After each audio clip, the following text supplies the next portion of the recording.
దవాఖానలో పోతే మీ బిడ్డ కోడలో కాన్పు అయితే కొండాపూర్ దవాఖానకు పోతారు మీరు ఎక్కువ. కొండాపూర్కి పోతే మీ కాన్పు చేపించి కేసీఆర్ కిట్ ఇచ్చి బిడ్డ అకౌంట్లో పైసలు వేసి తల్లిని పిల్లను ఆటో కిరా లేకుండా మీ ఇంటికాడ దించిపించిండా లేదా కేసీఆర్? రేవంత్ రెడ్డి వచ్చినాక వస్తున్నాయా? పైసలు బంధు, కిట్టు బంధు.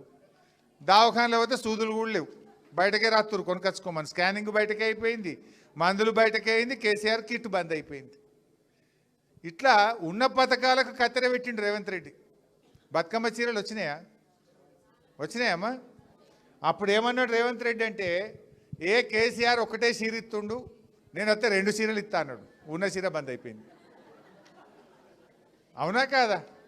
ఉన్న చీర బంద్ 2 ఏళ్ళే. ఇప్పుడు 2 బతుకమ్మలు వచ్చినాయి రేవంత్ రెడ్డి వచ్చినాక. ఉన్న చీర బంద్ అయిపోయింది. 2 ఇస్తాడని మనం ఆశపడితే మొదటికే మోసమైంది. తులం బంగారం అని ఆశపడితే కళ్యాణ లక్ష్మి చెక్ కూడా చక్కగా ఎత్తలేదు. ఉన్న కేసీఆర్ కిట్ బంద్ అయింది, న్యూట్రిషన్ కిట్ బంద్ అయింది.